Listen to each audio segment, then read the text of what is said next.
Hello, students. How are you doing? I hope you are practicing your lessons well. This is Zaniar from Cours Verbon.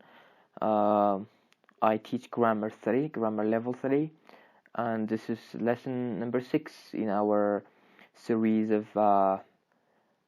level 3 topics, okay?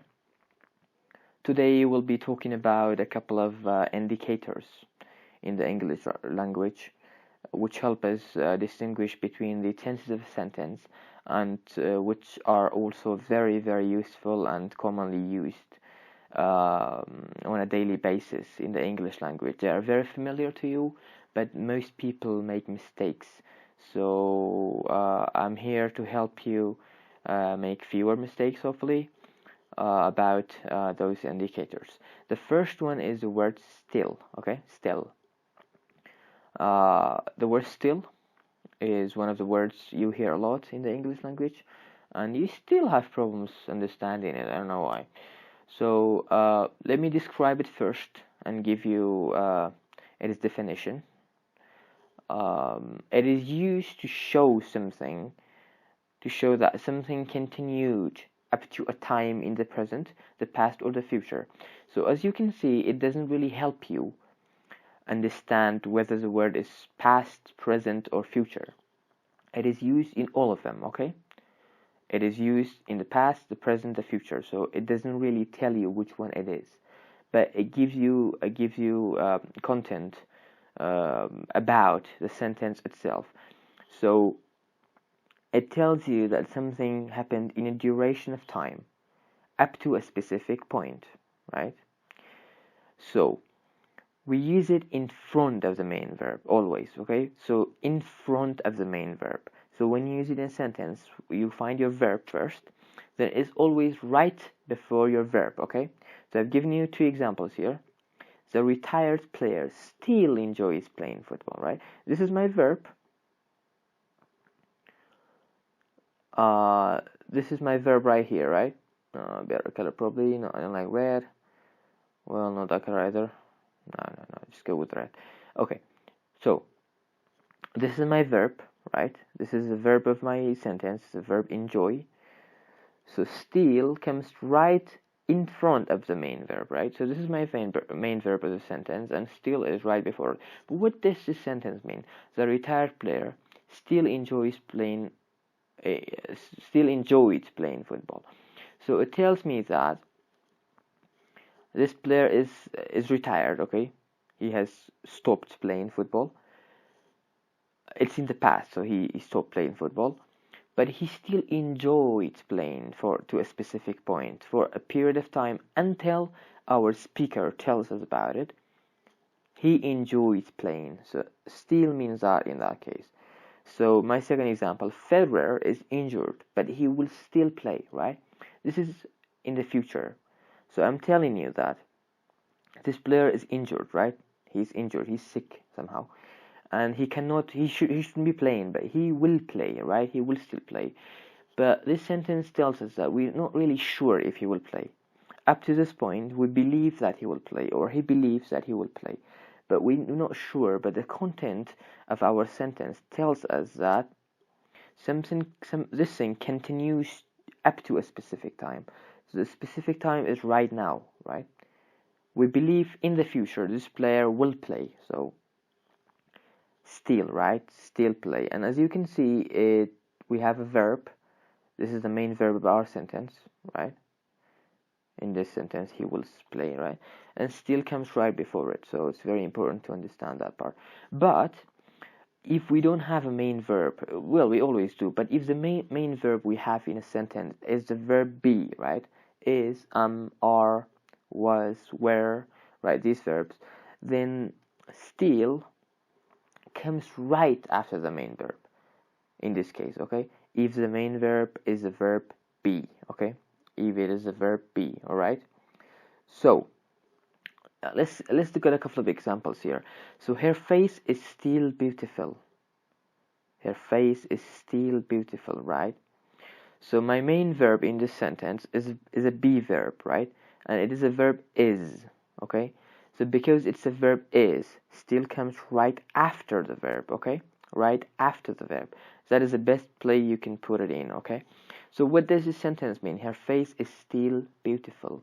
So I'm telling you that from a faraway past up to this time, this face is still beautiful, right? Still beautiful. So this sentence is true up to now from a duration of past which is imaginary in the eyes of the speaker, okay? The car was still fast, right? The car was still fast even though it was old, right? So we're talking about the past and we're telling the audience that something is happening or happened in the past up to a specific point, all right? Up to a specific point in the past, okay? Which is the point at which our speaker uttered this sentence, like gave us this sentence, right? So this is how still is used, but more practice always helps with grammar, okay? It always helps. So my second indicator here is the word already, right? Already. So it is used to show something. This is the abbreviation for something happened sooner than we expected. Sooner than we expected. This is very important, okay? This is the meaning of it, right? Sooner than we expected. As it was the case for the word steal, same thing goes for the word already, right? If you have a main verb, it is always used right after the main verb. But if your main verb is be, then it's used right before here and right after here, okay? Right after. I'll get into details with this, okay? So let's go on with giving examples. So we use what happened? We use it in front of the main verb, right? So look at this sentence. My main verb is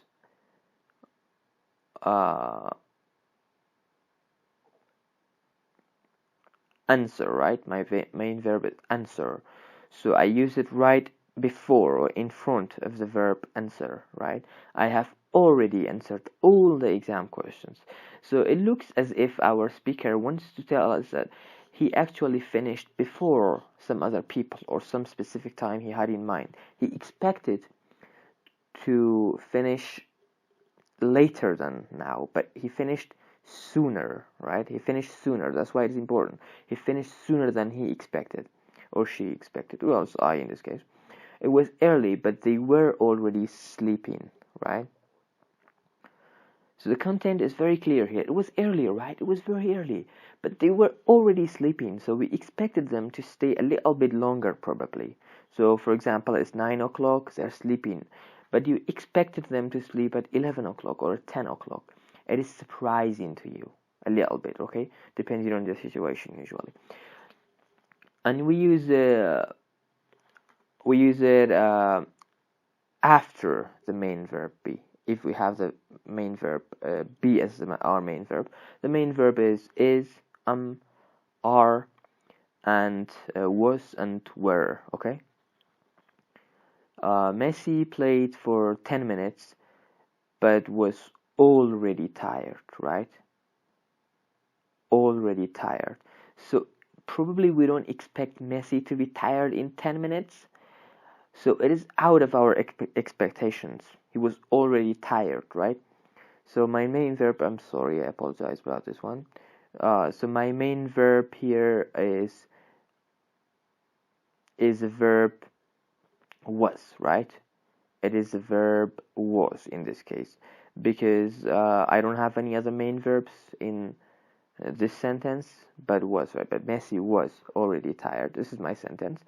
So the subject is the same as my first subject. It's from the fanboys, right? But so I have my main verb as was because the main verb is a be verb. I use already after the main verb, all right? So my last example here, let's just get this over with. My main verb here is were, right? Were. So the couple were already in love after 3 days. So it looks as if our speaker is surprised as the situation, or maybe the speaker expected them to be in love, in a month or 2 months, but it's only in 3 days. So it is surprising to our speaker in this case. That's how we use already, and it can be used for future, past, and present. Okay, no problem. But it's usually used for present and past, especially with the perfect tenses. Okay, so I hope this is clear to you. My next indicator is the word yet. Okay, yet. Again, my definition for the word yet is this. It is used in negative and interrogative, like questions, clauses. It shows something has happened by a particular time, right? Or has not happened by a particular time if it is negative, which is usually the case.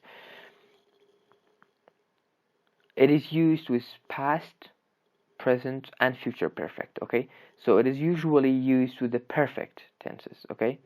It is usually used with the perfect tenses, alright? That should be clear to you. So past perfect, present perfect, and future perfect, okay? Which I already gave you videos about. I hope you review them if you have problems. It comes at the end of the sentence. That is a natural place, okay? The natural place for it is the end of the sentence, okay? The end of the sentence, okay? The natural place. So you should put it there, okay? It can actually be put in the beginning of the sentence, but the end is usually better, okay? So it shows us that something has not happened by a particular time, okay? So because it's by a particular time, it makes sense that it's used the perfect tenses actually.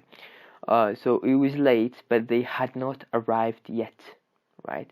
So the speaker said it was late, but they had not arrived yet, right? So they had not, their arrival had not happened by a particular time, which is the time at which our speakers speak, right? Or spoke. What happened? Okay, so in this case. So, in our case, we're saying that we are using yet because our speaker tells us that something had not happened up to a specific time in the past, which is the time at which our speaker spoke. And our sentence is past perfect, right?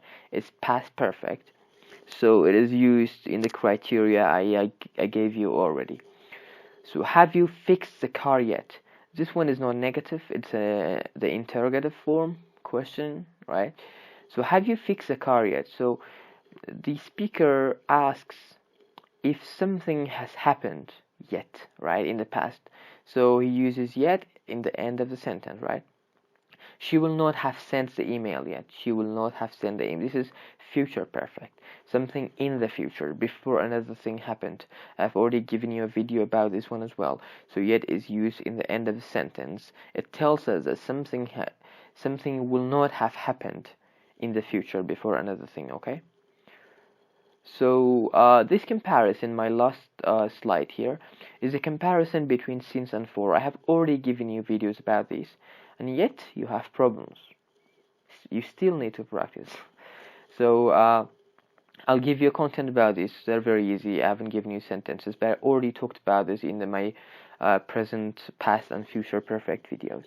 So it's used for general periods, for general periods of time, to definite durations, right? So for 5 days, for a week, for many years, for 3 centuries, right? These are specific times, okay? These are specific times, specific durations of time, right? I'm not telling you Mondays or Sunday or Tuesday. I'm telling you 2 days, 3 days, 4 days. I'm giving you a duration, right? The second one is since. It is used for a specific time, okay, to express a starting point usually, okay?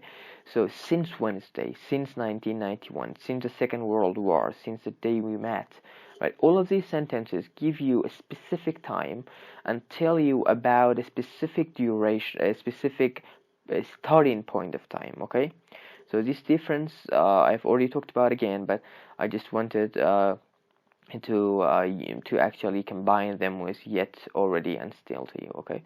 So I hope you enjoy your day, and please practice these, and watch more videos around, just so you'll be able to familiarize yourself more with it. Okay, have a good day and thank you for listening.